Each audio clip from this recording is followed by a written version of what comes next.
Hello बच्चों, कैसे हो? मैं उम्मीद कर रहा हूँ कि आप लोग की पढ़ाई अच्छी चल रही होगी। अब हम शुरू करने जा रहे हैं quiz for middle wing. Science based quiz है, साइंस क्विज। बट बिफोर वो मूव फॉरवर्ड, मैं आपसे रिक्वेस्ट करूंगा कि प्लीज आप लोग वीडियो पॉज करके डिस्क्लेमर जरूर पढ़ लीजिए। पहला क्वेश्चन है, which Greek goddess shares her name with a part of आई?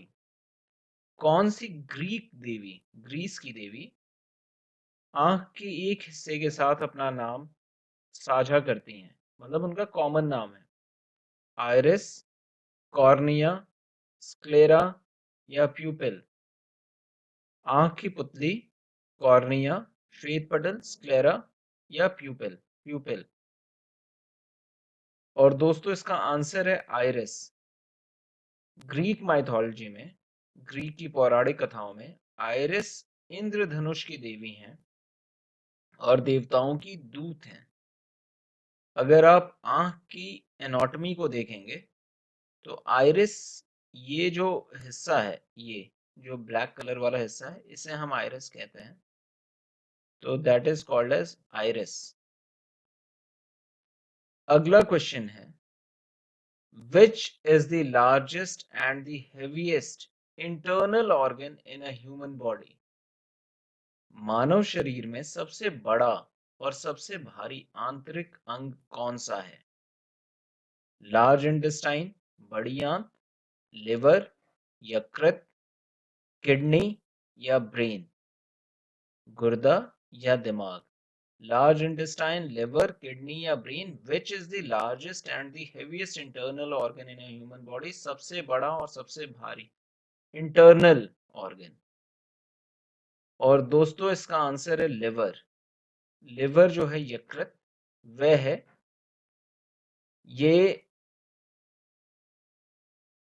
अपने रसायनों को डिटॉक्सिफाई करता है। अपना जो लिवर है वो केमिकल्स को डिटॉक्सिफाई करता है और मेटाबलाइजेशन का जो प्रोसेस है उसको काफी ये फैसिलिटेट करता है, हमारी मदद करता है।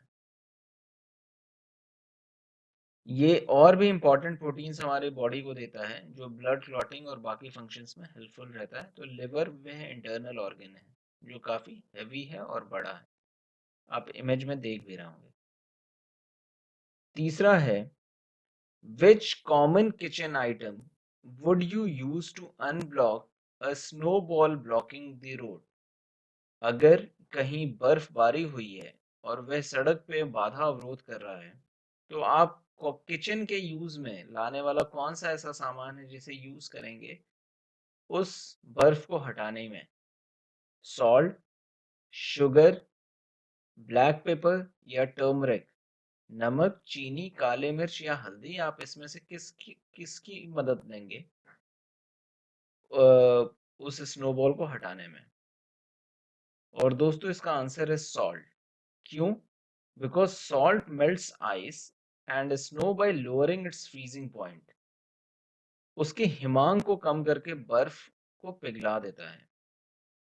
And salt is best put on the roads before they freeze or before snow arrives. इसीलिए जब भी बर्फ गिरने वाली हो उससे पहले सड़क पे नमक छिड़क देते हैं।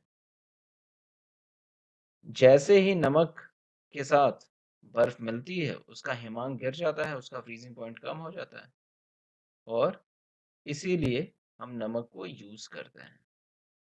यदि सड़क पहले से ही जमी हुई है तो नमक बहुत कम प्रभावी होगा।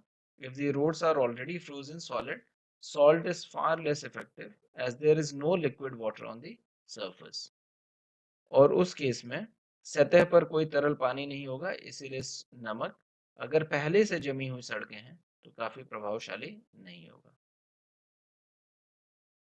तो with this we come to the thought of the day. आज का थॉट ये है कि you are the artist of your own life. आप अपने जीवन के खुद ही आर्टिस्ट हैं। Don't hand the paint brush to anyone else. किसी और को अपना जीवन निर्धारण करने का मौका मत दीजिए। इसका मतलब ये है कि आप अपनी तकदीर खुद ही लिखिए, अपनी मेहनत से अपनी तकदीर खुद ही लिखिए। आप ही वो आर्टिस्ट हैं जो अपना जीवन खुद निर्धारित करने वाला है। तो दोस्तों, आज का क्विज यही था। Hope you have learn something. आप लोगों ने कुछ नया सीखा है। I'll be coming back with the next one pretty quickly. Thank you for watching this. Keep learning, keep growing. आगे बढ़ते रहिए, सीखते रहिए। थैंक यू दोस्तों।